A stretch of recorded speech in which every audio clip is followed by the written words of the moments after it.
Hello everyone. Now I'm going to tie an emerger pattern, pheasant tail emerger.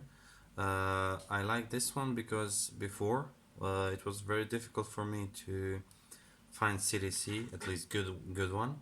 So I had to think how to make a fly without using like 3, 4, 5 CDC feathers. I hate when people use too much of this material. I don't know why. Probably because I didn't have it when I was starting my tying career. So now, first, just start your thread here and then immediately capture the wire ribbing material. It doesn't have to be wire, it can be monofilament also. Now, don't go all the way back. Now, because this is an emerger, it should have some kind of a trailing shock. I like to use just CDC, few fibers, nothing else. And this feather was, I used one, so I still use it. I cut these things and I reuse it. I put it in my dubbing, so I don't waste it. Now you don't need too many fibers here, so this is more than enough. Several of them. Capture them. Go. Okay, and be careful to put it on the top of the hook shank. Now I'll need like maybe 5 or 6 pheasant tail hurls. I'll tie them by the tips. Okay, like this, then pull back and go back. Now, before you start wrapping the pheasant hurls, you want to see if your body has a nice tapered shape. If it doesn't, you can correct it and make it tapered a little bit. Okay, don't go all the way to the hook eye. Now, my pheasant, I like to do it the opposite way of then I wrap my thread. So I just go towards me instead of going from me like to the camera. And this is because I will reinforce my my fly with the wire.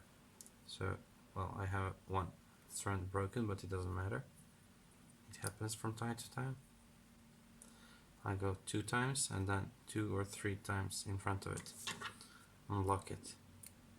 Okay. Now I will rip this the opposite way than I was winding the pheasant hurls. So it will crisscross with them and it will be more durable. So as you can see, I'll do the ribbing and then the other important thing is when you do ribbing, and it should be done in the same way as you tie your thread in, because this way it will go the same way, wire and thread same way, it will tighten it even more. If your wire goes like this and thread like this, it can go the opposite way, it can unravel a little bit. So snip it off like this and then few more wraps here. Later, okay, I somehow snipped it off. That's okay. Now, what I need is just one feather. The shape of the feather is like with really wide fibers here. So when you put them together, they will go almost all the way to the top. Like I call it triangular shaped feather. This is good for most of the flies. I don't like oval ones. They're good from some different appliances. So now you want to do it like this. Okay, so this will go on your fly. So now I'll pull the fibers up, catch it loosely, don't make it tight. Now up, go. This is too much, I made a mistake, so go back again. My mistake, sorry for this. So 2 or 3 wraps loose and then see. Okay, now I will tighten it a little bit now, 1, 2, and then I will try to see if this loop, it shouldn't be too big, like maybe half the way to the body, and then wing. See, it's too big. I'll pull more and then measure again. This is my loop. My wing still too long. Now it should be perfect.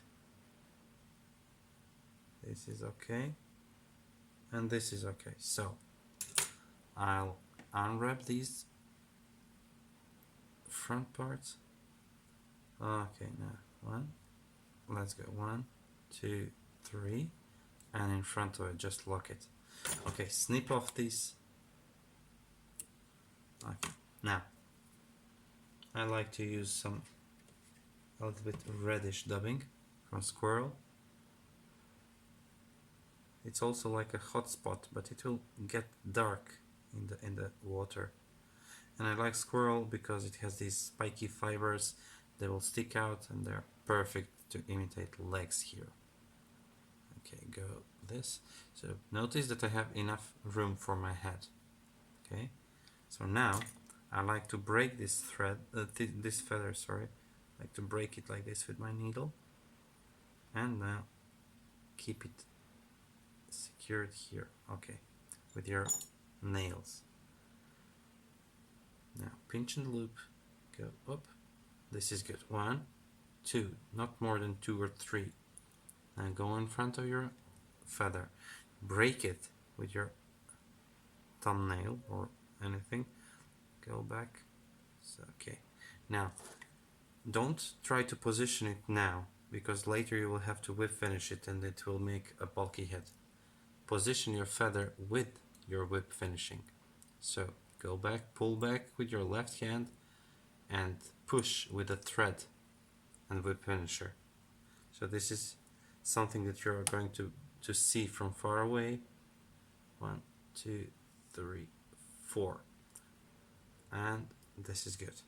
So this is finished fly. Okay. This is it. I'll take out these 2 big spiky fibers. Too long. Okay, this is good. This is it, finished fly. Just 1 feather, nice and neat.